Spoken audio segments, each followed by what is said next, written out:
21st Century Entrepreneurship with Martin Piskarik.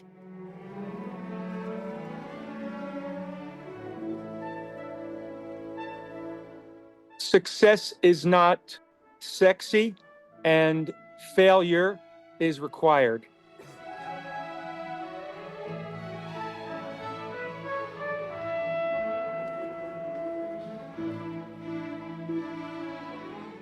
Success doesn't need to be clean, and failure happens all the time. It's how you pivot away from the failure to, find your pathway. My whole career has been littered with a myriad of failures, fires, traumas, near bankruptcies, losing lots of money. But what's really critical to those moments is not languishing in the emotion of it, but being didactic and analyzing what went wrong, why did it go wrong, and look backwards at the point that things fell apart and what the alternative pathway would have been at the point of initial incipient fail, and what could have changed to create success.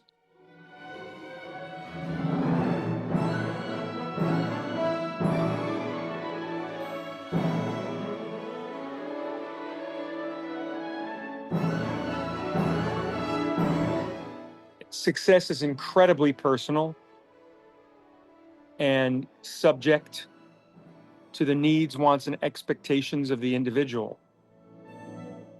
And I don't need for tons of money, for instance. So I'm not driven by massive wealth to define success.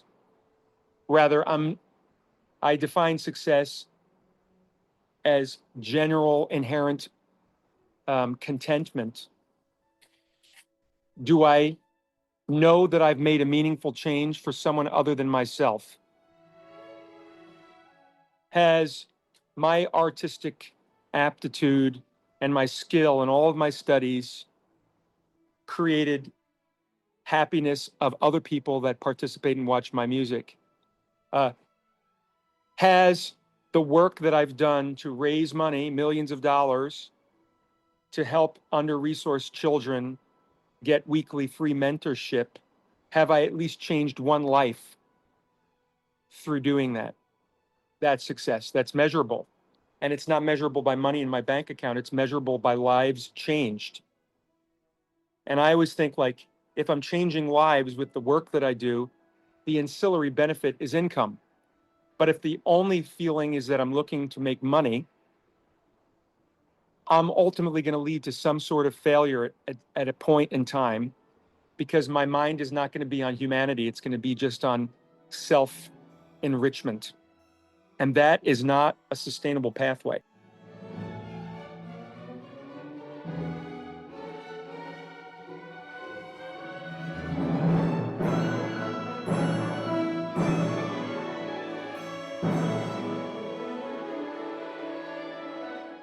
Now, I'm a capitalist, by the way, a huge capitalist.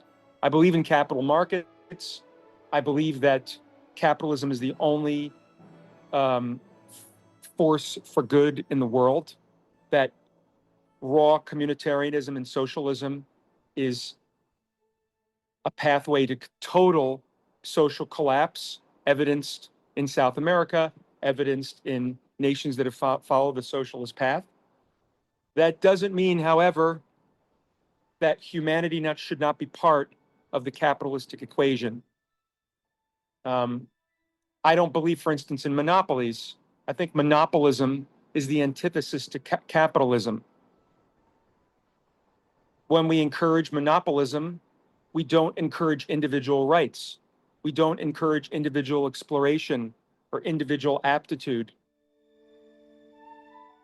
I think that monopolism is completely against the capitalistic nature, and kind of, if you look at it as spectrum, of economical, political spectrum, monopolism is the bastardization of capitalism. And if you continue to swing the pendulum, it hits right back at communism at some point, because industry and government end up becoming one and the same. They're interchangeable. That's the fear I have with government collusion with the pharmaceutical business, for instance, in the United States, where the quantity of collusion between the two is monopoly. It's not capitalistic. It's not individual based. It's corporate based with the consent of the government, which is deeply problematic for a republic that is the United States of America. By the way, we're not a democracy, we're a republic, to remind people. It doesn't mean that democratic ideals are not valuable. They're highly valuable, but we're a republic.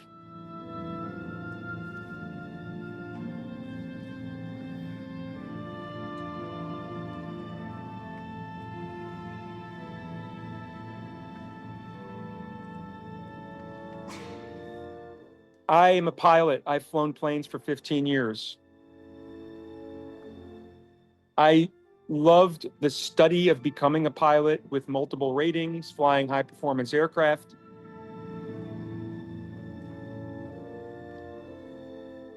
There have been many occasions in my experience as a pilot where I've had huge problems up in the sky, lost my engine, lost my communications, lost my radios, lost my electrics.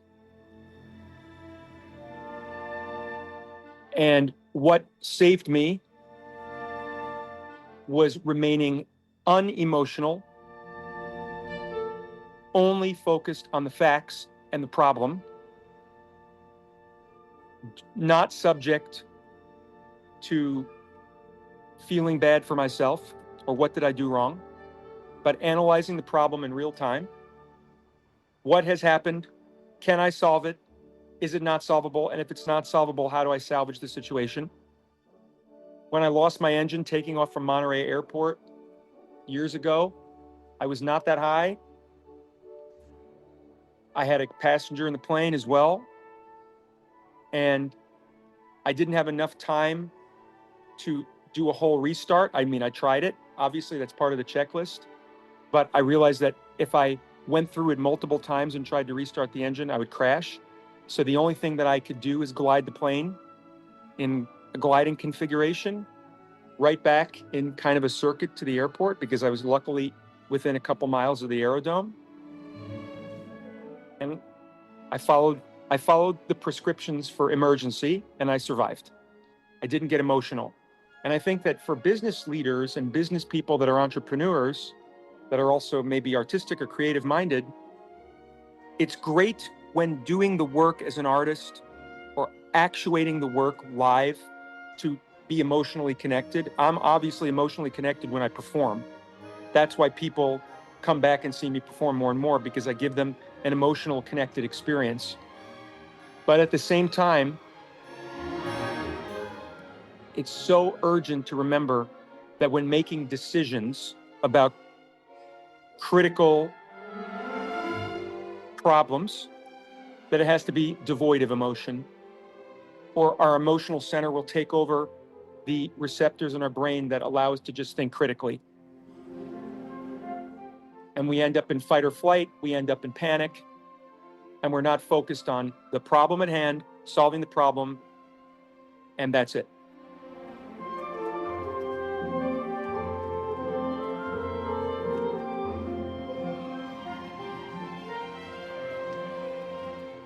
You know, the problem I faced as an artist, honestly, is that the feedback I've gotten over the years is, Michael, you're not a sufficient enough artist. Just focus on singing. Just do that, and you'll be golden. Well, A, that's not how I'm wired, and B, that's not sustainable. The reality is, on stage, my obligation is to deliver incredible art that is deeply emotional. But in the process of getting to that, studying, figuring out how to use my throat right, eating right, I'm incredibly disciplined. I don't drink alcohol. I don't do drugs. I don't go to loud environments. I sleep 8 to 9 hours a night, because if I don't sing well. I'm incredibly regimented about these things.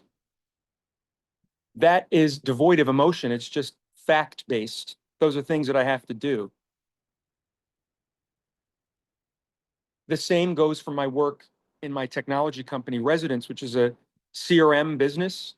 that is helping the culture industry become a command center for all operations and empower artists to have more sovereignty over their work, and for arts organizations, entertainment venues, and even more property companies to help the customer or the artist or the client save more money, have more money in their pocket, and get stuff done really fast.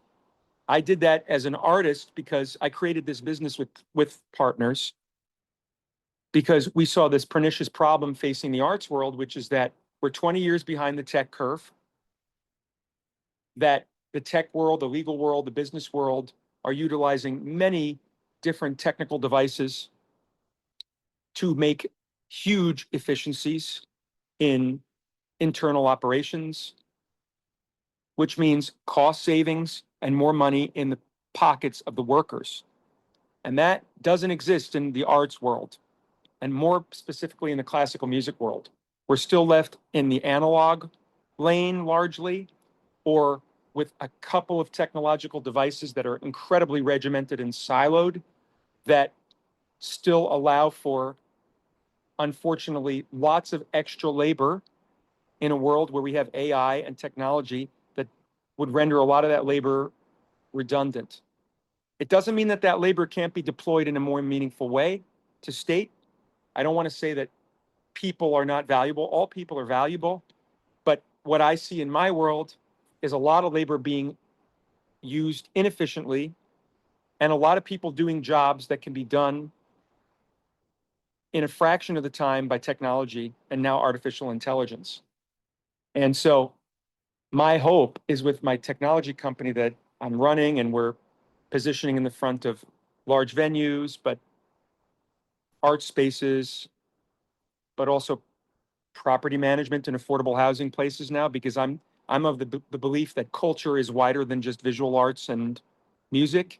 Culture is food, culture is literature, culture is even the communities that we live in, our housing, how we have access to housing, how can people get into a house as fast as possible that's affordable. So for instance, my company manages a lot of properties with the New York City Housing Authority now, and we've created huge efficiencies in just 1 year in helping place new tenants into quality properties, managing maintenance requests. And for me, all of those things come down to one core item, which is culture. Housing is culture, food is culture, parks are culture, art installations are culture, green spaces are culture. All of those things are inherent to the fabric of who we are, because culture is humanity. Culture is interdisciplinary reactions between people and objectives. And my company is focused on that. My company is focused on a cultural rejuvenation of people that don't work for the corporate world, that work in the arts world, or are self-employed people, are gig workers, are on, off again performers that play the guitar, whatever they are.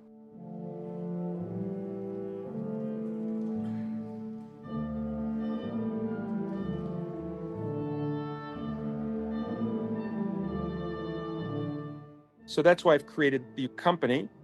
And I tried it once 10 years ago in a different iteration that failed miserably, that I invested all my own capital in and didn't seek outside capital.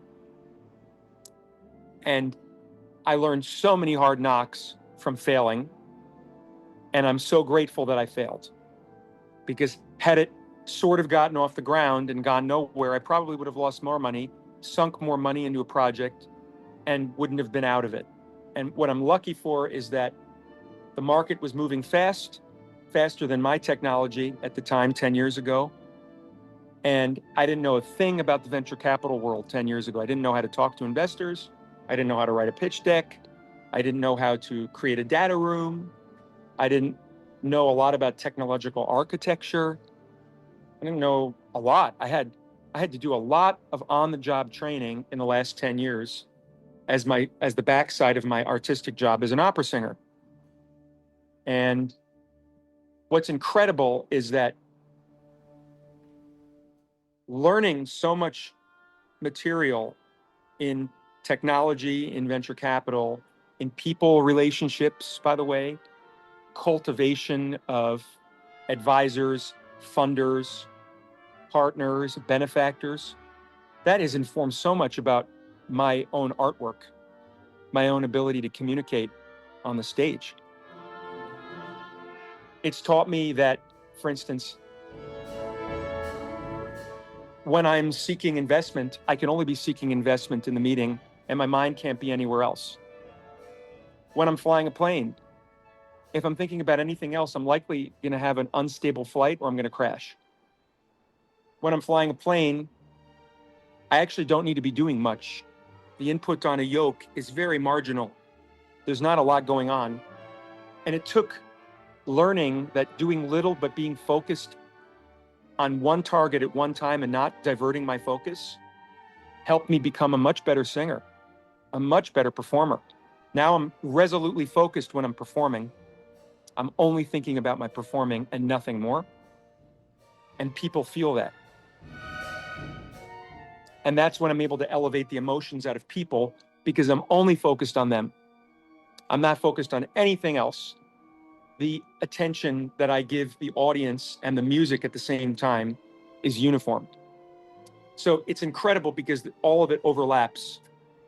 And I'm really fortunate that I've had a lot of hard knocks, a lot of big screw ups in my business trajectory, as much as I have had on the artistic stage, that have informed me how to be a better business leader, who still have so much to learn and so much to grow from.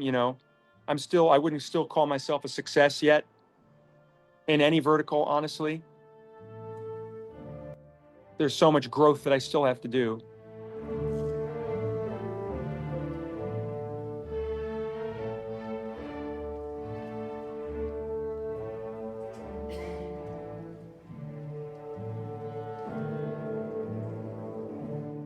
One of the problems is I've done my transformation largely over being alone.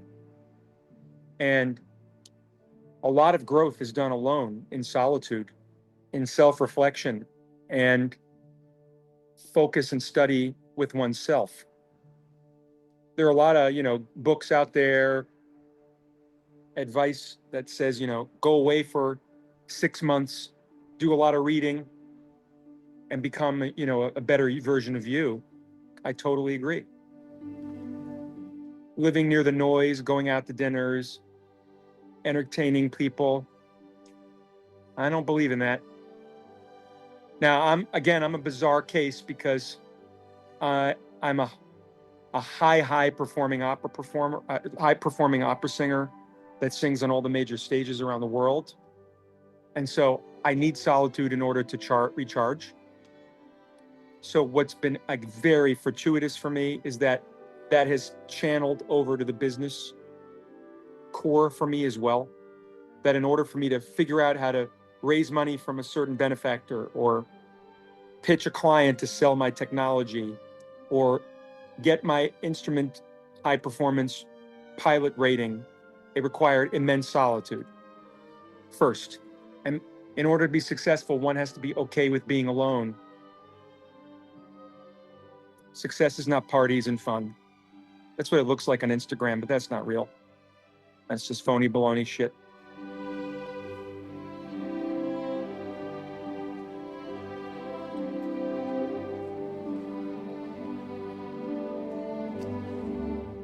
I took myself too seriously when I was young. And it's important to be sanguine and serious. No, again, I'm not creating the 0 or 1 predicament. It's either a 1 or a 0. I'm not saying that. But I think one has to be a little loose, okay to self-criticize, fun, because it's in the fun moments that allow actually some even more clarity and creativity. And I think my initial urge as a young person to be just resolutely focused almost appeared angry to people and it would appear angry to people that are not used to total resolute focus. And that's problematic if someone's trying to be a businessman or sell themselves in a meaningful way, if the perception is anger, people are not going to want to do business. People are, why do I want to hire this person? Why do I want to partner with them? Why do I want their money if they're constantly angry? And I wasn't angry. I was just focused and driven, which are great traits, but without fun, without being light, without being able to show that I'm self-deprecating and I make huge mistakes. And that colored a lot of people in the beginning of my career and primed them to believe that I was just arrogant and mean. And it meant that it limited my opportunities at partnerships. And looking backwards, that would have been one huge change I would have made as a young person. Being lighter, being more self-deprecating. And I'm still learning that, by the way, because as you can tell, I'm pretty serious. But I've learned how to temper that more. And I would argue like learning to become a pilot was part of my fun. You know, that's my passion. Flying on the top of the Grand Canyon or in, you know, all over the across the Red Rocks in Utah or wherever it is. That's my way of expelling energy and having a great time. And interestingly, it's usually alone. I'm usually alone doing it. I'm not with someone else.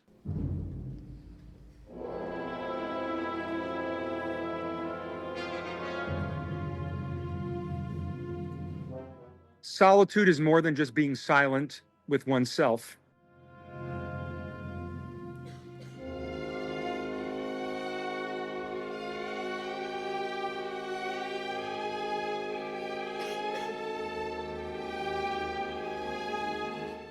Solitude is learning how to understand oneself. And understanding oneself is knowing what calms the psyche, what creates a really clear channel of thinking. And it's not just sitting in a chair and looking at the wall and resting. Solitude is, for me, spending time at the gym and lifting and deadlifting and squatting and doing what I need to do and expel energy alone with headphones in my ear, listening to Mahler and Bruckner, which sounds crazy probably to most listeners that I'm at the gym squatting and deadlifting to Bruckner, but that's what it is. Solitude is self-care. It's sleeping. I think so many entrepreneurs forget that sleep matters a lot. There are a lot of YouTube videos and Instagram videos I've seen and stuff out there where people talk about how certain business people only sleep 3 or 4 hours a night. Don't listen to that. Don't listen to that. There's so much science behind getting at least 7 hours of sleep. And as a performer, as an opera singer, 8. The receptors up here connect to the nervous system, allow optimal rational thinking if one has slept. It doesn't mean that certain people, can't be rational thinkers without meaningful sleep, but sleep is part of solitude.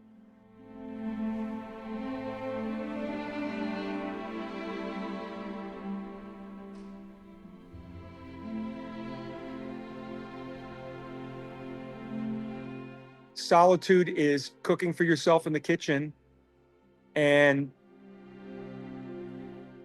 analyzing at the same time of your cooking one problem that is going on. The monotony of cutting vegetables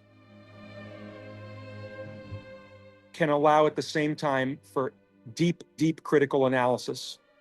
And I find sometimes monotonous, constant behavior at the gym, running, in a park for 60 minutes, as I just said, cutting vegetables, doing benign things, making random lists of nonsense By the way, it sounds crazy, but it's the truth. The monotony allows for deep thinking. Deep thinking can't happen unless everything else around the thinking is dead. If there's noise, action, energy, bright light, the ability to really critically analyze, I think, is subverted. Which is why I think I've been able to grow faster the various worlds that I exist in and play in as a performer, thinking about entrepreneurship, business, philanthropy. I run an arts organization called ArtSmart that provides free weekly one-on-one mentorship to under-resourced kids all over the United States of America in public schools. All of the creation of that organization has come out of monotonous behavioral tics that I've had that have allowed me to really galvanize my thought around what my next step is in order to execute for my kids. The same with what technological devices does the arts and culture world lack right now that exist in other worlds, and how can we make them sovereign to artists? Those things didn't happen without monotonous, boring behaviors on the surface. List drawing, walking in circles around the block constantly, aimlessly, driving nowhere in the middle of the night in my car without music on. Again, that sounds lunatic-like, but it's not. It's not. It's led to good decisions that have been able to enhance the lives of other people.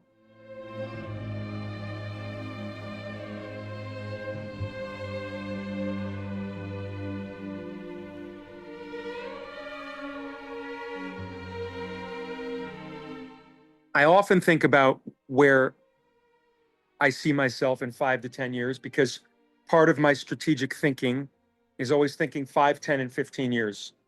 When I take a decision, I always think 5, 10, 15. I know that the tech world now doesn't like to think in far in advance because tech advances so quickly. So no one has the bandwidth to think that far out. But we're not talking about business right now. We're talking about individuals, human beings. And we're not just talking about business life or money in the bank. We're talking about sense of worth. So for me, in 5 years from now, I would like to say that my company Resonance has created a meaningful solution for working artists and arts organizations, but not just arts organizations, cultural endeavors, which includes public spaces, green spaces, even out to housing and restaurants and literature, publishing houses perhaps,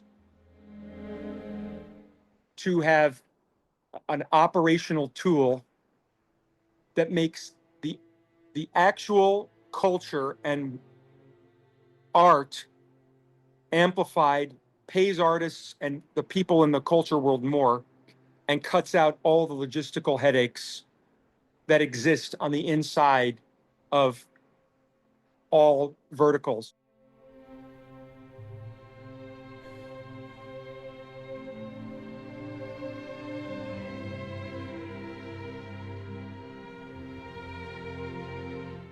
If we're talking about, for instance, an arts organization like a major arts venue like the Kennedy Center. Right now, it's a logistical nightmare, the number of technological systems that they use that are largely non-integrated. Front of house don't necessarily communicate with back of house. Payroll doesn't necessarily communicate with HR. All those things are not connected. What does that mean? Lots of labor, but not just lots of labor, lots of inefficient use of labor, lots of people doing lots of tasks that are not connected to each other, requiring lots of bandwidth and time. If I and my company can get to the point where we allow arts or enterprises, arts venues, both public, both private and not both not-for-profit and profit, to realize more profits into the pockets of arts workers and less waste on logistic, I will have done a really good job. Because in my view, arts workers right now are deeply undervalued. We value other verticals. We value Spotify as a company, but we don't value the artist.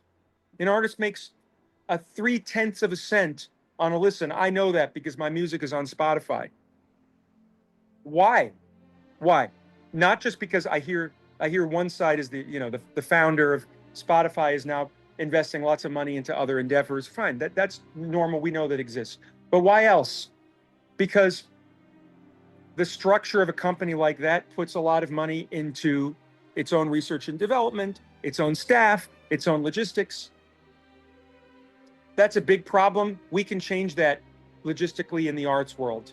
We can really shift the burden on arts leadership to create huge efficiencies with their team and their logistics, and make sure that resources are properly allocated right into the pockets of artists.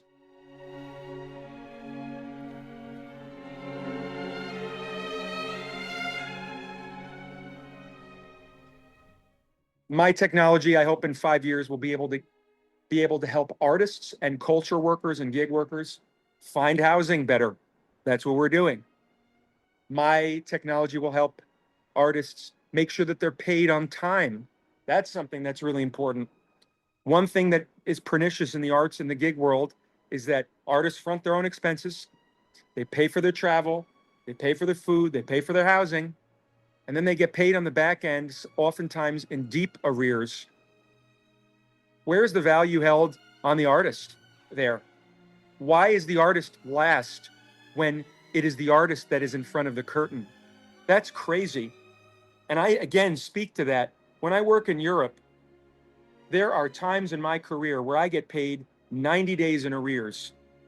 I front all my expenses and I get paid way in arrears. Whereas the administrators of those institutions, the people that work on the inside of the organization, get paid on time. That's crazy. That's insane. The people that come, the patrons that pay to see art, pay to see me perform, the arts worker. The first and foremost person that should be paid on time is the arts worker, above and beyond anyone else.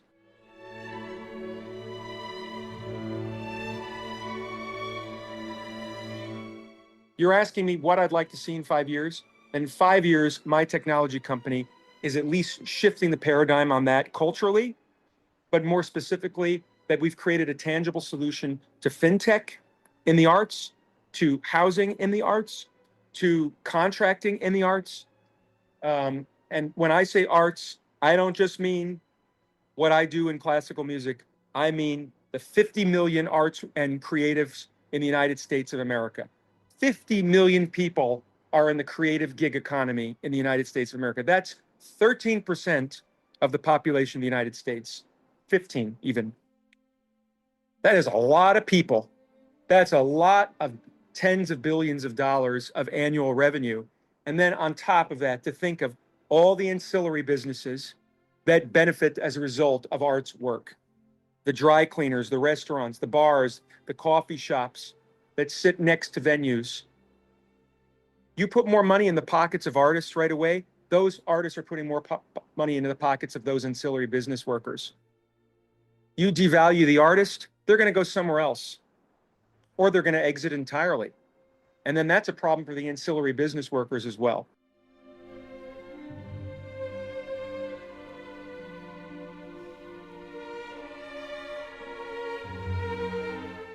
So what I'm doing is trying to create in 5 years, I hope my business, Resonance, will have effectively created a better ecosystem for arts organizations worldwide, both for-profit and nonprofit, to streamline their internal operations, to make sure that more money gets into the hands of working artists, and that the entire ecosystem of culture has better access to housing, better access to quality of life. That's what I'm doing. 21st Century Entrepreneurship with Martin Piskarik. Imagine a space where triumphs, trials, and tales of entrepreneurship come alive. Welcome to the 21st Century Entrepreneurship Podcast, a gold awarded journey hosted by Martin Piskarik, connecting with listeners in 95 countries and ranking in the top 0.5% of all podcasts. Join our exclusive community, elevate your perspective, and embark on the path to success.